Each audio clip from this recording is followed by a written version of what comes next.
Shalom, shalom mes frères et sœurs. Bienvenue dans notre émission Après les Kilts. Aujourd'hui, les Kilts d'aujourd'hui c'était vraiment très puissant. On a parlé de 1 Samuel 1, 9 à 16. On a parlé de l'histoire d'Anne, des débordements. Anne était vraiment débordée dans la prière.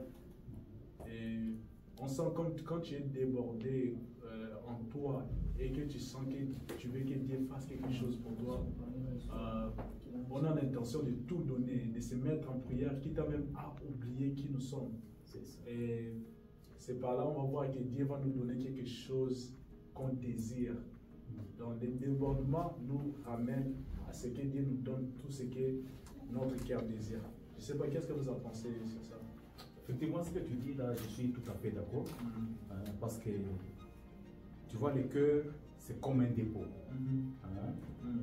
Même quand vous mettez des choses dans un dépôt, lorsque le dépôt est rempli, ça va sortir même par dehors.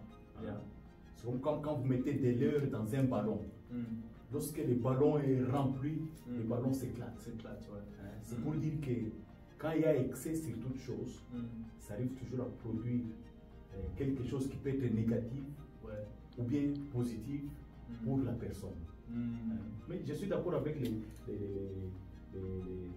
les chapitres de l'histoire d'Anne. Quand nous lisons dans la Bible, dans ce verset-là que tu as dit, on dit qu'il y avait excès. Anne avait de l'excès dans son cœur, de l'amertume. On parle de l'amertume. Cette amertume, c'est parce qu'il n'avait pas d'enfant. Alors, cette affliction, ce mal-là, ne lui avait pas laissé vraiment indifférent. C'est pourquoi ce jour-là, Anne est restée à l'église. Elle a commencé, tellement que ça avait débordé. Elle a commencé, la voix ne sortait même pas. Moi aussi, je vois, souvent les gens ne comprennent pas à tel point on est débordé, quoi. Parce qu'on voit les fous de la prière. Il y a les gens, quand ils prient, et ils se disent vraiment, je rentre dans la profondeur. Je ne sais pas, je ne m'occupe même pas de ce qui se passe là où je suis. Mais je suis dans la prière, quoi, parce que personne ne peut comprendre ce que tu es en train de traverser à part Dieu.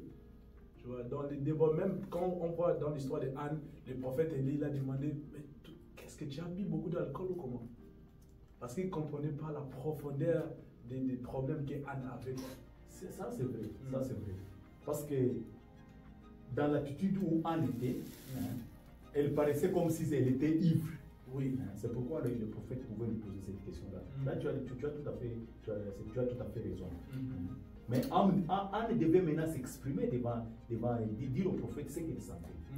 Parce qu'elle avait mal, il n'y avait personne qui pouvait l'aider. Ça nous arrive aussi dans la vie. Ça, c'est... Est-ce que tu as déjà rencontré quelqu'un dans la vie débordé avec des événements? Je ne sais pas si tu as déjà rencontré. Oui, j'ai rencontré, comme aujourd'hui le pasteur a dit, il y avait une femme qui avait 70 ans. Et puis Dieu lui a donné des jumeaux. Ça, c'est quelque chose. On peut sentir que la femme-là avait vraiment cherché à avoir les enfants.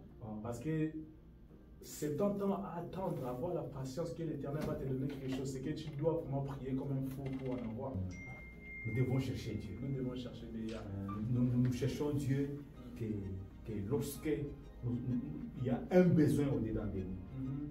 Et ces besoins-là, nous devons les faire ressentir à tout moment. Amen. Mais pour conclure aussi, on va dire, il n'y a que l'Éternel qui peut réaliser tout ce que tu cherches. Si vraiment tu as eu la faiblesse au fait de faire l'accès, de prier avec en excès à l'Éternel pour avoir ce que tu as besoin, il est maintenant temps que tu puisses le faire.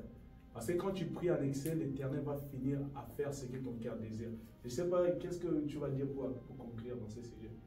Ah oui, moi ce que je peux dire, selon la parole de Dieu, ça me dit qu'il est celui qui console ceux qui ont le cœur brisé.